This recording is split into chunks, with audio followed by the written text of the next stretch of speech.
सनातन काल of truth Satyavani.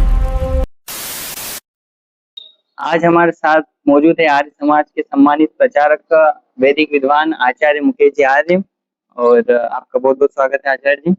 आज आर्य समाज से संबंधित सभी प्रश्नों का उत्तर आचार्य मुकेश जी आर्य हमको देंगे। तो मैं आचार्य जी का बहुत बहुत धन्यवाद करता हूँ इस पॉडकास्ट के लिए। तो आचार्य जी, मेरा आपसे सबसे पहला प्रश्न ही यही है कि आर्य समाज क्या है? ये हिंदू समाज का हिस्सा है या इस्कॉन और ब्रह्म कुमारी और जो रामपाल का जो कबीर पंथ चला वैसा ही एक अलग मत पंथ या संप्रदाय है या फिर अलग धर्म है? क्योंकि हम देखते हैं कि जो आर्य समाज से जुड़े हुए हिंदू हैं उनके जो बहुत सारे कार्यक्रम होते हैं वो अलग तरीके से होते हैं, कर्मकांड जो होते हैं वो अलग तरीके से होते हैं, और बाकी जो हिंदू समाज है उनके अलग होते हैं। तो भिन्नता क्यों अगर एक है? तो देखिए, पहली बात तो ये कि ये अपने आप में एक विडंबना है कि कभी किसी इस्कॉन वाले से या कभी किसी ब्रह्म कुमारी वाले से ये नहीं पूछा गया कि आप हिंदू समाज का हिस्सा हैं, लेकिन आर्य समाज से ये प्रश्न पूछा जाता है। ये अपने आप में एक समाज की विडंबना है। जिस आर्य समाज ने हिंदू समाज के लिए अपना सर्वस्व न्यौछावर किया, उसे अगर हिंदू समाज का हिस्सा अगर कोई न माने तो ये उसकी भूल है, उसकी कमी है, उसके ज्ञान की कमी है।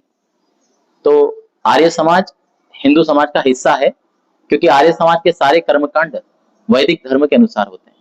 और आप जानते होंगे, वैदिक धर्म, सनातन धर्म हिंदू धर्म का मूल स्वरूप है। आर्य समाज हिंदू धर्म का मूल स्वरूप कहना चाहिए आर्य समाज को।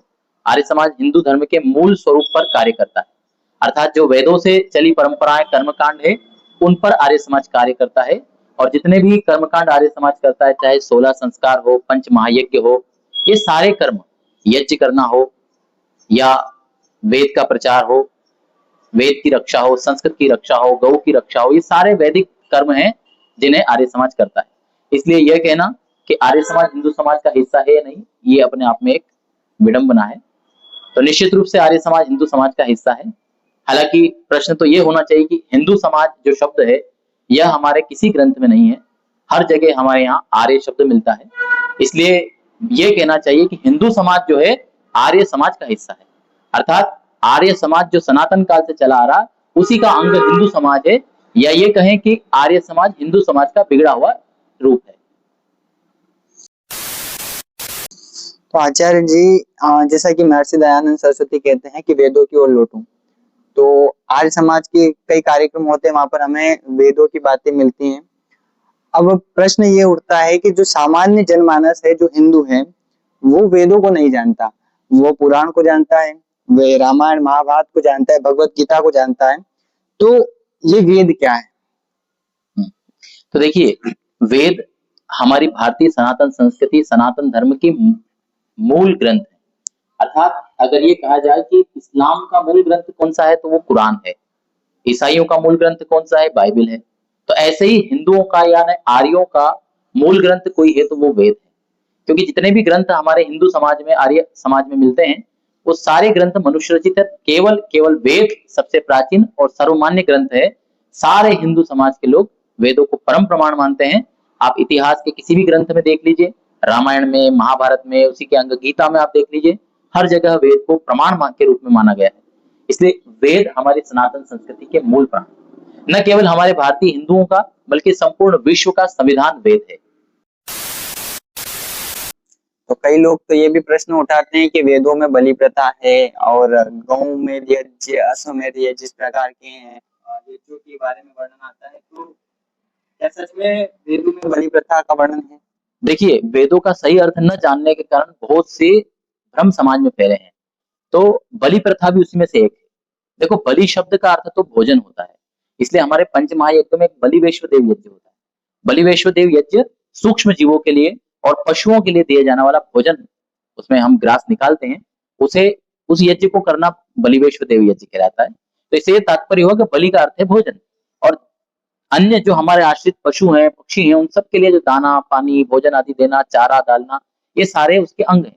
तो इस रूप में तो बलि प्रथा हमारे समाज में है। लेकिन ये जो पशुओं को मार करके बलि चढ़ाना या यज्ञ में डाल देना, ये प्रथाएं वाम मार्ग का हिस्सा है। ये सनातन वैदिक धर्म का कभी हिस्सा नहीं रही। इसलिए आप देखेंगे, जो लोग प्रश्न करते हैं वेदों में बलि प्रथा का, वो लोग वेदों के उन अर्थों को मानते हैं जो विदेशियों द्वारा या हमारे देश के अंध श्रद्धालुओं, हमारे देश के अज्ञानियों द्वारा प्रचारित किए जाते हैं। वास्तविक अर्थ हमारे ऋषि मुनियों के प्राचीन ग्रंथों से हम देखें या महर्षि दयानंद सरस्वती जी द्वारा किया गया जो वेदों का अर्थ है उसे देखें तो उसमें कहीं भी इस प्रकार की कोई बात नहीं मिलती। तो वेदों के तो कई भाष्य हमको देखने को मिलते हैं, तो हम किस भाष्य को पढ़ें और कौन सा प्रामाणिक भाष्य हमको पढ़ना चाहिए जो वेदों के सही अर्थों को हमको बताए? देखिए, भारत का दुर्भाग्य ये रहा है कि इस देश में महाभारत युद्ध हुआ। महाभारत युद्ध के पूर्व इस देश में वैदिक परंपरा अपने सही स्वरूप में थी। उन वैदिक परंपराओं का ह्रास हुआ। महाभारत युद्ध के पश्चात विद्वानों की, राजाओं की, जो वेद के रक्षक राजा थे उनका नाश हुआ। तो उसके कारण वेद की जो है सही व्याख्या जो है वो दूर हो गई और वेद की विभिन्न व्याख्याएं समय समय पे लोगों ने की। इसलिए वो जो वास्तविक अर्थ था वो छूट गया। इस युग में महर्षि दयानंद सरस्वती जी ऐसे एक महान मानव है जिन्होंने वेदों के उस सही स्वरूप को जो ऋषि मुनियों से जो है अनुप्राणित है, जो ऋषि मुनि जिस अर्थ को मानते हैं उस अर्थ को उन्होंने प्रस्तुत किया। इसका प्रमाण यह है कि आप अन्य जितने भी भाष्य हैं उनको ऋषि दयानंद के भाष्य से मिलाकर देखिए। ऋषि दयानंद के भाष्य में ना तो इतिहास मिलेगा, ऋषि दयानंद के भाष्य में ना तो किसी प्रकार की कोई पौराणिक कथा मिलेगी, ऋषि दयानंद के भाष्य में किसी प्रकार का अंधविश्वास या मिथक नहीं मिलेगा। उसमें जितनी बातें कही गई वो पूर्ण प्रामाणिक और वैज्ञानिक बातें कही गई। तो ये अपने आप में वेदों को एक सही रूप में प्रस्तुत करना है। और जब मैक्स मुलर जिसने वेदों का एक प्रकार का अर्थ किया था, उस पर जब मैक्स मुलर से पूछा गया कि इस 18वीं शताब्दी का, इस 19वीं शताब्दी का आप सबसे बड़ा आविष्कार क्या मानते हैं, तो उसी मैक्स मुलर ने, जिसने वेदों के गलत अर्थ किए थे, उसी ने कहा था कि महर्षि दयानंद द्वारा वेदों का सही अर्थ प्रस्तुत करना इस सदी की सबसे बड़ी खोज है। तो क्या आर्य समाज केवल वेदों को मानता है, पुराणों को नहीं मानता? क्योंकि कई हमको जो कार्यक्रम आर्य समाज के देखने को मिलते हैं वो पुराणों का विरोध करते हैं, तो क्या पुराण को आर्य समाज मानता है या नहीं? तो देखिए, पहले तो हमें ये समझना चाहिए कि पुराण है क्या। पुराण शब्द का अर्थ है प्राचीन, पुराने जो ऋषि मुनियों के इतिहास और उसमें शिक्षा दिए हुए ग्रंथ हैं, उन सबको पहले पुराण कहा जाता था। उन्हीं को गाथा, नारायण शंसी इन नामों से भी कहा जाता था। तो वो पुराण तो मानते हैं, लेकिन जो 18 पुराण जो व्यास जी द्वारा लिखी हुई मानी जाती है, हालांकि व्यास जी द्वारा लिखी हुई नहीं है, उन पुराणों को आर्य समाज नहीं मानता, क्योंकि उन पुराणों में विसंगतियां हैं, वैदिक धर्म के विरुद्ध बातें हैं और परस्पर एक अध्याय से दूसरे अध्याय पे जाएंगे तो आपको विरोधाभास दिखाई देगा और उसमें अश्लीलता भी है। इसलिए ये पुराण जो 18 पुराण है ये प्रामाणिक सनातन धर्म के ग्रंथ नहीं है, ये पौराणिक काल की देन है। जब सनातन धर्म का ह्रास हुआ, वैदिक धर्म का ह्रास हुआ, तब इस प्रकार की अलग अलग मान्यताओं ने अपनी अपनी पुराणे रची। आप देखिए 18 पुराणे परस्पर एक दूसरे का विरोध करती दिखाई देती है, इसलिए वो पुराणे हमारे लिए प्रामाणिक नहीं है। तो क्या वेदों में विज्ञान है? क्योंकि अगर वेदों में विज्ञान है तो फिर ये बात पहले क्यों नहीं बताई जाती कि वेदों में ये वाला विज्ञान है? क्योंकि वो चीज साबित होने के बाद ये प्रश्न क्यों उठता है कि ये तो वेदों में था पहले से? देखिए, ये एक विडंबना है, क्योंकि हमारा समाज जो है अभी भी उस गुलामी की मानसिकता से उबर नहीं पाया, क्योंकि हम अभी भी वेदों पर उतना विश्वास नहीं कर पाए जितना विश्वास ऋषि दयानंद को था। और आज भी अगर हम वेदों को आधार मान करके अगर कोई वैज्ञानिक खोज करें तो निश्चित रूप से इस प्रकार के कई सारे हम खोजें कर सकते हैं, कई सारे आविष्कार कर सकते हैं। कुछ इतिहास के उदाहरण मैं देना चाहता हूँ। ये कहना कि जो पहले खोजें हो जाती उसके पश्चात जो है वेद के मानने वाले लोग कहते हैं कि ये वेदों में था, इसका मैं खंडन करते हुए आपको एक दो उदाहरण देता हूँ। सबसे पहली बात, इस विश्व में सबसे पहले वायुयान जब बने तो प्राचीन काल में हमारे सनातन धर्म के लोगों ने ही बनाए, वैदिक लोगों ने ही बनाए। उसके पश्चात वर्तमान के आधुनिक युग में भी अगर आप विमान की बात करें तो राइट बंधुओं से भी 8 वर्ष पूर्व हमारे भारत के एक मनीषी ने, एक वेदवेत्ता ने विमान बना करके उड़ाया था। उसका इतिहास मौजूद है, शिवकर बापूजी तलपड़े, आप इंटरनेट पर सर्च करके देख सकते हैं। तो ये कहना कि वेदों में विज्ञान नहीं है, ये अपने आप में भ्रम है। देखिए, एक और यहाँ पे मैं बात प्रासंगिक है कहना चाहता हूँ, ये जो विज्ञान शब्द है इसका वर्तमान जो हम प्रयोग करते हैं थोड़ा अलग है। वास्तव में हमारे शास्त्रों में इसके लिए पदार्थ विद्या शब्द प्रयोग किया जाता है। विज्ञान जो आत्मज्ञान होता है भीतर, उसको विज्ञान कहा जाता था। हमारे चित्त के ऊपर जो ज्ञान होता था उसको विज्ञान कहा जाता था। लेकिन ये प्रसंग के अनुकूल मैंने बातें बताई, पर जो पदार्थ विद्या है जिसको आज वर्तमान में साइंस या विज्ञान कहा जाता है, उसका मूल हमारे वेदों में ही है और ये प्रमाणित होता है इतिहास से भी और वर्तमान के साक्ष्यों से भी। जब चंद्रयान 2 लॉन्च हुआ था उसके पश्चात हमारे जो चंद्रयान भेजने वाले जो थे एस सोमनाथ, इसरो के चेयरमैन, उन्होंने यही कहा था कि इन सारे विज्ञान का मूल हमारे वेदों में है। आचार्य जी, आर्य समाज के ऊपर जब वेदों की बात करता है, ईश्वर की बात करता है, फिर भी ये आक्षेप लगता आ रहा है कि ईश्वर को नहीं मानता आर्य समाज, ईश्वर की पूजा नहीं करता, ये आर्य समाज वाले नास्तिक होते हैं, इस प्रकार के आक्षेप आर्य समाज पर लगते आए, तो इस पर आपके क्या विचार है? बहुत अच्छा प्रश्न है आपका। निश्चित रूप से ये आक्षेप आर्य समाज पर लगते हैं, परंतु इसका कारण केवल अविद्या है। जो लोग ना ईश्वर के स्वरूप को जानते हैं, ना ईश्वर को जानते हैं, ना मानते हैं, वो लोग इस तरह के प्रश्न करते हैं। देखिए, आर्य समाज ही ईश्वर को मानता है, ये अभी सिद्ध करूंगा। आर्य समाज के अतिरिक्त जितने भी लोग हैं वो ईश्वर को पूर्ण रूप से नहीं मानते। वो ईश्वर को अपनी अपनी बुद्धि के अनुसार, अपनी अपनी मान्यता के अनुसार मानते हैं। केवल आर्य समाज है जो अपनी मान्यता के अनुसार नहीं, वेदों की मान्यता के अनुसार ईश्वर को मानता है। जैसा ईश्वर का स्वरूप वेदों में आया है और उसी ईश्वर ने वेदों का ज्ञान दिया, इसलिए वेदों में जो स्वरूप ईश्वर का आया है वही सत्य स्वरूप है और आर्य समाज उसी स्वरूप को मानता है। रही बात आर्य समाज के ऊपर ये प्रश्न करने वालों की, तो सर्वाधिक वो लोग आर्य समाज पर ये प्रश्न करते हैं जिनका आर्य समाज के कारण धंधा नहीं चलता, जो ईश्वर को बेचना चाहते हैं, जो ईश्वर के नाम से अपना धंधा चलाना चाहते हैं, वो लोग केवल ये प्रश्न करते हैं, वही लोग इसका विरोध करते हैं। दूसरे वो लोग जो अविद्या के कारण आर्य समाज के स्वरूप को नहीं समझ पाए, वेदों को नहीं समझ पाए या आर्य समाज के सिद्धांतों को नहीं समझ पाए, वो ये प्रश्न करते हैं। इसलिए इसका सही उत्तर यही है कि केवल और केवल आर्य समाज ही ईश्वर को मानता है। आप बाकी किसी भी पंथ का नाम ले लीजिए, किसी भी मजहब का नाम लीजिए, वो जिस ईश्वर को मानता है वो काल्पनिक ईश्वर है। केवल और केवल आर्य समाज है जो वैदिक ईश्वर को मानता है। क्या आर्य समाज ईश्वर के साकार स्वरूप को पूछता है या निराकार स्वरूप? देखिए, ये प्रश्न पिछले कुछ 100 वर्षों में चला है। आप प्राचीन भारत के और प्राचीन ग्रंथों को देखिए, कहीं भी इस प्रकार का कोई प्रश्न नहीं उठता है कि ईश्वर साकार है या निराकार। ये प्रश्न इसीलिए उठा जब अविद्या फैल गई, जब ईश्वर का स्वरूप लोगों को पता नहीं चला, तब लोगों ने अपनी मान्यता के अनुसार ईश्वर बनाए और मनुष्य को ईश्वर मान लिया गया। तब से ये साकार और निराकार का झगड़ा शुरू हुआ। नहीं तो आप किसी भी इतिहास के ग्रंथ में, प्राचीन वैदिक ग्रंथों में कहीं भी ईश्वर को साकार रूप में, यहाँ तक कि उसके प्रतिपादित होने की बात तो छोड़ दीजिए, उसके ऊपर कभी प्रश्न भी करने वाले कहीं कोई आपको विषय नहीं मिलेंगे कि ईश्वर साकार है या निराकार। निश्चित रूप से ईश्वर निराकार है। सर्वव्यापक वही हो सकता है जो निराकार हो, सबका कर्ता धर्ता वही हो सकता है जो निराकार हो। और जो साकार ईश्वर की जो बात करते हैं, पहली बात तो वो सीमित हो जाएगा, और जब ये बात कही जाती है कि ईश्वर साकार है निराकार, उस समय वो प्रश्न करता ये भूल जाता है कि मैं स्वयं क्या हूं। हम प्रश्न तो करते हैं कि ईश्वर साकार है निराकार, पर मेरा प्रश्न है आप साकार है निराकार, मुझे ये बताइए। स्वाभाविक है, सामान्य व्यक्ति यही उत्तर देगा कि मैं साकार हूं, लेकिन ये बात अविद्या वाली है। हम साकार नहीं है। साकार जो दिखाई देता है तो हमारा शरीर है, हम आत्मा है जो निराकार है। जब हम स्वयं ही निराकार है तो फिर ईश्वर के साकार होने का प्रश्न ही नहीं होता, ईश्वर भी निराकार है। तो जो ईश्वर निराकार है, क्या वो सर्वशक्तिमान है? निश्चित रूप से ईश्वर सर्वशक्तिमान है। अगर ईश्वर सर्वशक्तिमान है तो वो फिर साकार रूप भी तो ले सकता है। अगर वो ईश्वर सर्वशक्तिमान है तो वो अपना अवतार भी तो ले सकता है। Good question. देखिए, ये प्रश्न बहुत चलता है आजकल मार्केट में, लेकिन इसका सबसे अच्छा उत्तर यही है कि ईश्वर जो सर्वशक्तिमान है उसका अर्थ ये नहीं है कि वो असंभव बात भी करे, वो जो नहीं होने वाली बात है वो भी करे। जैसे कई सारे उदाहरण है। क्या ईश्वर झूठ बोल सकता है? क्या ईश्वर अन्याय कर सकता है? क्या ईश्वर बिना कर्म किए किसी को गलत दंड दे सकता है, दुख दे सकता है? क्या ईश्वर अपने आप को पूर्णतः समाप्त कर सकता है? क्या ईश्वर अपनी तरह दूसरा ईश्वर उत्पन्न करके उससे झगड़ा कर सकता है? क्या ईश्वर पापी, हत्यारा, बलात्कारी, दुराचारी हो सकता है?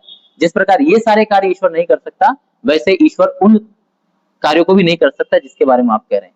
साकार होना अपने आप में ईश्वर के स्वरूप से विपरीत है, तो ईश्वर अपने स्वभाव स्वरूप को नहीं बदल सकता। क्यों नहीं बदल सकता? क्योंकि साकार वस्तुएं जो होती है वो प्रकृति से बनी होती है। हम ये प्रश्न, मैंने कहा ना कि ये प्रश्न इसलिए उठ रहा है क्योंकि हमारी बुद्धि अल्प हो चुकी है। हम उस स्वरूप को समझ ही नहीं पा रहे कि साकार वस्तु केवल जड़ वस्तुएं होती है। इस संसार में जितनी भी साकार वस्तुएं आपको दिखाई देगी वो सब प्रकृति से बनी हुई है, और प्रकृति से बनी हर वस्तु साकार होती है।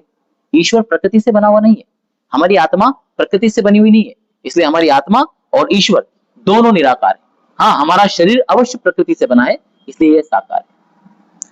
आचार्य जी, एक प्रश्न और ये उठता है कि लोग बोलते हैं कि नहीं, ईश्वर निराकार तो है किंतु वो साकार भी हो जाता है। वो परमार्थिक और व्यवहारिक रूप का कुछ ऐसा बताते हैं कि वो दो रूपों में है, एक व्यवहारिक में आता है तब वो साकार में आ जाता है और परमार्थ में रहता है तब निराकार होता है। तो ये क्या कॉन्सेप्ट है, आप इस पे थोड़ा प्रकाश डालिए। देखिए, ये व्यवहारिक ईश्वर और परमार्थिक ईश्वर का कॉन्सेप्ट है ना, ये बहुत बात के लोगों ने नवीन वेदांत क्यों कैसे चला है। हमारा वैदिक दर्शनों में कहीं इस तरह के वर्णन नहीं है कि ईश्वर व्यवहारिक अलग है और परमार्थिक अलग है। क्या ईश्वर अपने व्यवहार बदलता है? ईश्वर का जो व्यवहार है वो सदा वैसा ही रहता है, वो हर समय अपने स्वरूप में ही रहता है, वो कभी अपना स्वरूप नहीं बदलता। इसलिए यह कहना कि वो व्यवहार में आकर साकार हो जाता है, जैसा मैंने अभी कहा, ईश्वर साकार नहीं होगा, क्योंकि साकार जो है वो केवल प्रकृति का गुण है। जैसे प्रकृति जड़ है तो क्या ईश्वर भी जड़ हो जाए? जैसे अगर कोई ये कहना चाहे कि जैसे हम निराकार हैं फिर भी हम शरीर धारण करते हैं, तो क्या ईश्वर इस तरह से शरीर धारण नहीं कर सकता? तो देखिए, हम अल्प सामर्थ्य वाले जीवात्मा हैं, हमारा स्वरूप ऐसा है कि हम बिना साधनों के कुछ कर नहीं सकते, लेकिन ईश्वर बिना साधनों के ही सब कार्य करने में समर्थ है, तो उसे किसी प्रकार के साधन की आवश्यकता नहीं है। तो जो बिना साधनों के ही सब कुछ कर सकता है, वो सर्व समर्थ है, उसे साधनों की आवश्यकता क्या है? मैं आपसे कहूं कि आप जब पैदल चल सकते तो आप लाठी लेकर के क्यों चलेंगे? जब आप लाठी लेकर के चल रहे हैं, इसका तात्पर्य है कि आप समर्थ नहीं है पैदल से चलने। इसलिए वो कार्य जो सामर्थ्यवान है वो असामर्थ्य वाले कार्य नहीं करेगा।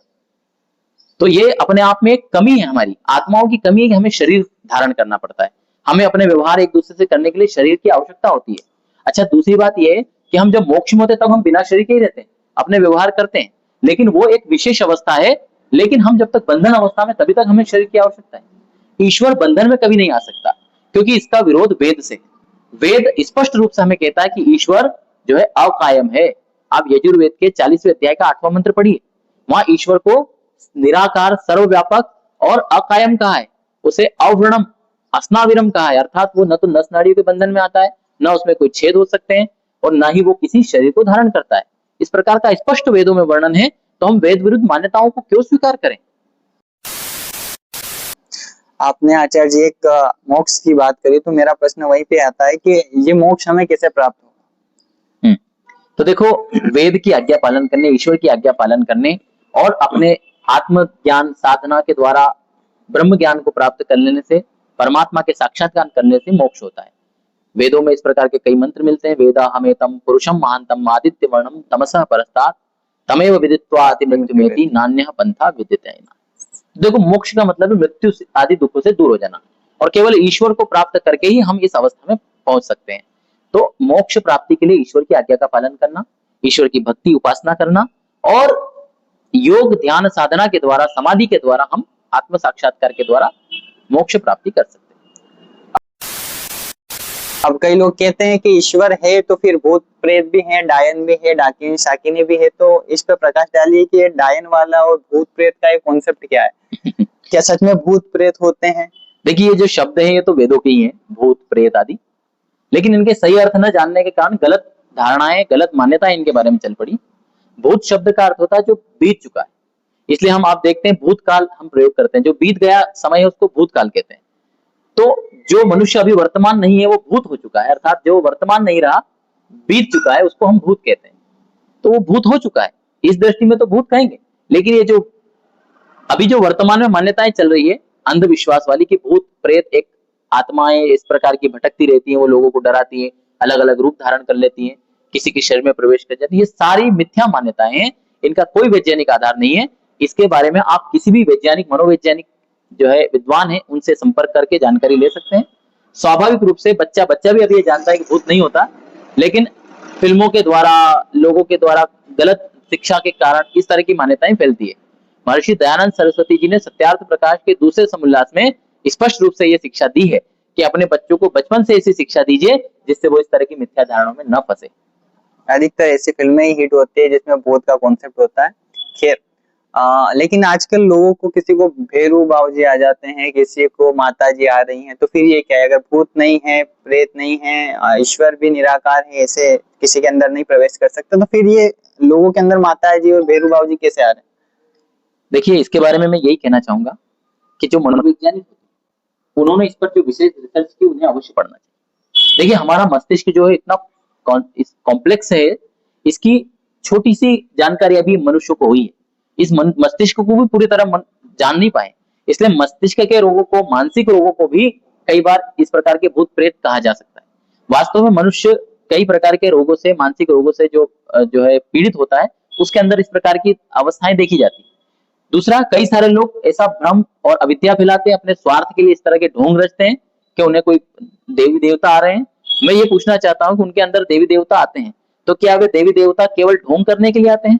आज हमारे देश में हजारों गाय रोज कट जाती है, क्या देवी देवता है उन गायों की रक्षा करने के लिए नहीं आ सकते? आज हमारे देश में बहन बेटियों के साथ अत्याचार होता है, आज सनातन धर्म को मानने वाले लोगों के साथ अत्याचार होता है, उनकी सरेआम हत्या कर दी जाती है, क्या ये देवता केवल ढोंग करने के लिए आते हैं? क्या ये समाज की रक्षा के लिए नहीं आ सकते? इसलिए स्पष्ट है कि ये केवल एक ढोंग है, पाखंड है या किसी मानसिक बीमारी का नाम है। आर्य समाज वेदों की बात करता है, धर्म की बात करता है, ईश्वर की बात करता है, तो आर्य समाज की दृष्टि में धर्म क्या है? वास्तविकता में धर्म का अर्थ क्या है? देखिए, जैसा मैंने कहा, आर्य समाज की अपनी कोई मान्यताएं नहीं। आर्य समाज की जितनी भी मान्यताएं वो वेदों की मान्यताएं, इसलिए वेदों में जैसा स्वरूप धर्म का बताया है वैसा ही स्वरूप हम मानते हैं। वेदों में और वेदों के अनुसार ऋषि मुनियों ने जो धर्म की व्याख्याएं की, हमारे प्राचीन ग्रंथों में सारी विद्यमान है, उन्हीं मान्यताओं को आर्य समाज मानता है। धारणा धर्म इत्याहु, धारण करने से धर्म कहता है। और यह तो अभ्युदय निश्चय सिद्धि तत् धर्म, जो जिससे अभ्युदय और निश्चय की सिद्धि हो वो धर्म है, अर्थात जिसे लौकिक और आध्यात्मिक उन्नति हो उस आचरण का नाम धर्म है। इसलिए जो हमारे ऋषि मुनियों ने जो व्याख्याएं दी, जो वेदों के अनुसार धर्म क्रियाएं हैं, जो उत्तम कर्म है, उन्हीं का नाम धर्म है, कर्तव्य का नाम धर्म है, और आर्य समाज उन्हीं मान्यताओं को मानता है। एक प्रश्न मेरा ईश्वर के लिए उठा है अभी कि ईश्वर एक है अथवा अनेक? निश्चित रूप से सब मानते हैं कि ईश्वर एक है। तो जो भगवत गीता में भी ये बात देखने को मिलती है, 33 करोड़ देवी देवता वाली, 33 प्रकार के देवी देवता वाली, तो इसमें भी लोगों के बीच में कॉन्ट्राडिक्शन है। कुछ लोग कहते हैं 33 कोटि मतलब 33 प्रकार होता है, कोई कहता है 33 कोटि मतलब 33 करोड़ होता है, तो इसका वास्तविक अर्थ क्या है? निश्चित रूप से अब इस विषय में मुझे नहीं लगता कि, क्योंकि बहुत से लोगों ने पॉडकास्ट के द्वारा और अपने वीडियो के द्वारा इस सत्य को स्थापित कर दिया है कि 33 करोड़ देवी देवता नहीं है, 33 कोटि देवता था, 33 प्रकार के देवता है, जिनको शतपथ ब्राह्मण में आदि में गिनाया गया है।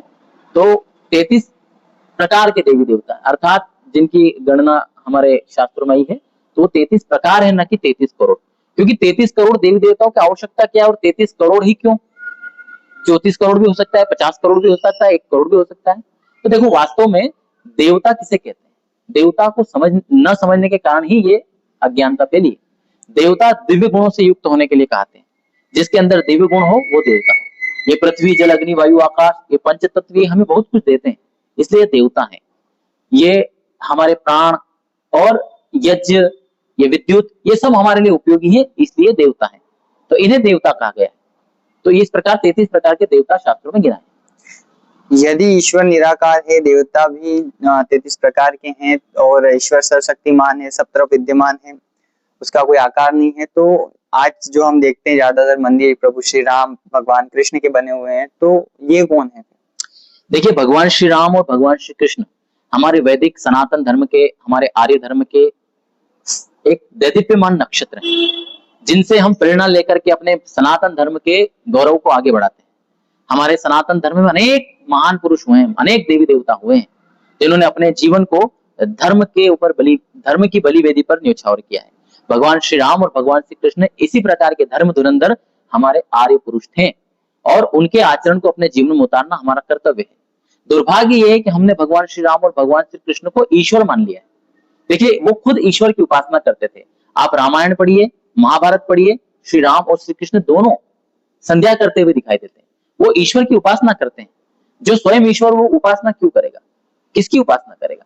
तो देखिए, ईश्वर सर्वव्यापक है। मैंने जैसा पहले भी कहा, ईश्वर साकार स्वरूप या शरीर में नहीं आ सकता, इसलिए जितने भी महापुरुष हमारे हैं वो हमारे लिए पूज्य हैं, वो हमारे आर्य पुरुष हैं, हमारे आदर्श हैं। इसी प्रकार भगवान श्री राम और श्री कृष्ण हैं। दुर्भाग्य रहा हमारे देश का कि जैसा मैंने कहा, महाभारत युद्ध के पश्चात और अंधकार का जब युग हमारे देश में आया, तब हमारे देश के जो वैदिक सिद्धांतों की रक्षा करने के लिए हमारे पूर्वजों ने भगवान श्री राम और भगवान श्री कृष्ण के आदर्श को हमारे समक्ष रखा, और भोली भाली जनता को धर्म से जोड़े रखने के लिए उन्हें ईश्वर का रूप दे दिया गया। फिर उसका दुरुपयोग समाज में हुआ। ऐसे ऐसे मतपंथ हमारे समाज में उत्पन्न हुए, जिन्होंने राम और कृष्ण को ईश्वर बना दिया, और उसके नाम पर कई प्रकार की मिथ्या धारणाएं समाज में फैला दी, जिसके कारण आज भी हमारा समाज जो है पतित होता जा रहा है। देखिए, अगर हम भगवान श्री कृष्ण और श्री राम को ईश्वर मान लेते हैं, तो इसमें भगवान श्री राम और भगवान श्री कृष्ण की भी हानि है, उनके भी मान की हानि है, उनका सम्मान गिरता है। उदाहरण के लिए कि अगर श्री राम और श्री कृष्ण ईश्वर है, तो उनके द्वारा किए गए कार्यों का कोई महत्व नहीं रहता। सर्वव्यापक सर्वशक्तिमान ईश्वर के लिए किसी रावण को मारना, किसी जो है अधर्म का नाश करके धर्म की स्थापना करना कोई बड़ी बात नहीं है। लेकिन अगर ये मनुष्य है और ये कोई कार्य कर रहे हैं तो ये हमारे लिए माननीय और सम्माननीय होते हैं। जैसे एक उदाहरण दिया जाता है कि अगर कोई 12वीं का बच्चा 5वीं की परीक्षा पास कर ले तो उसका कोई विशेष मूल्य नहीं है, लेकिन कोई 5वीं का बच्चा 12वीं की परीक्षा पास कर ले तो उसका विशेष मूल्य होता है। भगवान श्री राम और श्री कृष्ण मनुष्य है तभी उन्होंने इतने महान कार्य करे, तभी उनकी महत्ता है। अगर ईश्वर है तो उनके लिए कोई कार्य करना बड़ी बात नहीं है। यदि ईश्वर सब तब है, सभी तरफ विद्यमान है, तो फिर वो मूर्ति में भी है, तो फिर मूर्ति में है तो फिर मूर्ति पूजा करना गलत क्यों? आर्य समाज मूर्ति का खंडन क्यों करता है? आर्य समाज मूर्ति का कभी खंडन नहीं करता, ना आर्य समाज मूर्ति या मंदिर का कभी खंडन करता है। आर्य समाज केवल पाखंड का खंडन करता है। तो देखिए, ईश्वर जैसा आपने कहा मूर्ति में भी है, निश्चित रूप से जो सर्वव्यापक है वो मूर्ति में भी है, लेकिन हम उसे एक स्थान पर मानते हैं, ये ईश्वर की अवमानना है। मैं आपसे पूछता हूँ, ईश्वर मूर्ति में है तो क्या ईश्वर मंदिर में नहीं है? ईश्वर मंदिर के गेट पर, दरवाजे पर नहीं है? बिल्कुल। मंदिर की घंटी में नहीं है? बाहर पड़े जूते चप्पलों में नहीं है? फिर आप एक स्थान विशेष पर उसे क्यों मानना चाहते हैं, जबकि ईश्वर सर्वव्यापक है?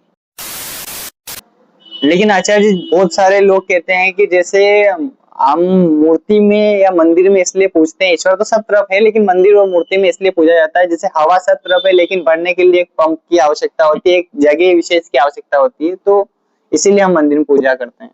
ठीक है, बहुत अच्छी बात कही आपने। हवा तो सब जगह, लेकिन हमें जब आवश्यकता होती है तो एक पंप से एक स्थान विशेष पर ही हम उसे भर सकते हैं। इसका उत्तर भी वेद और उपनिषद हमें देते हैं। ईश्वर तो सब जगह है, लेकिन हम आत्मा सब जगह नहीं। इसलिए शास्त्रों ने कहा ईश्वर को पाने का एक ही स्थान है और वो हमारा हृदय। वो हृदय मंदिर है अर्जुन जी, वो मंदिर नहीं जहां लोग आज जाते हैं। ईश्वर की प्राप्ति केवल हृदय मंदिर में हो सकती है। इसलिए आप देखिए, सारे शास्त्रों में हृदय में ही ईश्वर का वास बताया गया है। स्वयं गीता में कहा है ईश्वर सर्वभूतानां हृदयेशे अर्जुन तिष्ठति।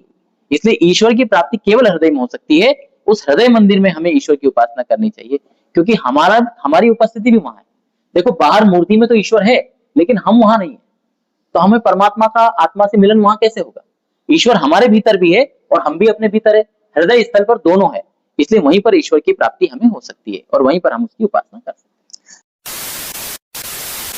अब आचार्य जी, मेरा एक अंतिम प्रश्न है कि आर्य समाज में महिलाओं की क्या भूमिका? क्योंकि पौराणिकों में ये मान्यता है कि महिलाएं जो है वेद नहीं पढ़ सकती, शूद्रों को वेद पढ़ने का अधिकार नहीं है, महिलाओं को वेद पढ़ने का अधिकार नहीं है, उन्हें यज्ञोपवीत पहनने का अधिकार नहीं है। तो जब आर्य समाज वेदों को पढ़ने का अधिकार महिलाओं को देता है, तो आर्य समाज में महिलाओं की क्या भूमिका है? देखो, हमारे सनातन वैदिक आर्य समाज में सदा से स्त्रियों का सदा से ऊंचा स्थान रहा है। आप प्राचीन काल में देखिए, हमारे देश में ब्रह्मवादिनियां हुई हैं, अर्थात जो वेद का गायन करती थी, वेदों को पढ़ती पढ़ाती थी। ऐसी कई सारी विदुषी देवियां हुई है जिनके कई सारे नाम हैं।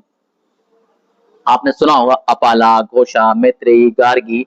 इस प्रकार अनेक हमारे देश में देवियां हुई जिन्होंने वेदों को पढ़ा, पढ़ाया और समाज में वेदों का प्रचार किया है।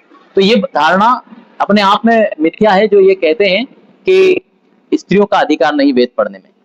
सबसे पहली बात कि जो ये बात कहते हैं उन्हीं से प्रश्न किया जाना चाहिए कि जब तुम ये कहते हो कि स्त्रियों को वेद सुनने का अधिकार नहीं, उन्हें गायत्री मंत्र बोलने का अधिकार नहीं है, तो जब तुम विवाह संस्कार कराते हो उस समय स्त्री वहीं बैठी रहती है।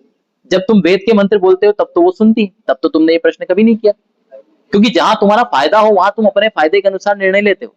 लेकिन हमारा ये कहना है मेरे बंधुओं, जो वेद की आज्ञा उसका पालन करो। वेद में स्पष्ट रूप से सबको वेद पढ़ने का अधिकार है, वेदों के ज्ञान को प्राप्त करने का अधिकार है। जैसे ये सूर्य परमात्मा ने सबके लिए बनाया है, वैसे वेद रूपी सूर्य भी परमात्मा ने सबके लिए बनाया है। इसलिए सबको वेदों का पढ़ने का अधिकार है और आर्य समाज इसी वेद की मान्यता को लेकर चलता है। आचार्य जी का बहुत बहुत धन्यवाद। आज आचार्य जी ने आर्य समाज से संबंधित जितने भी आर्य समाज के ऊपर आक्षेप लगते आए हैं और आर्य समाज क्या मानता है, क्या नहीं मानता, आर्य समाज की क्या मान्यता है, इन्हीं सभी प्रश्नों का उत्तर दिया। तो आचार्य जी का बहुत बहुत धन्यवाद।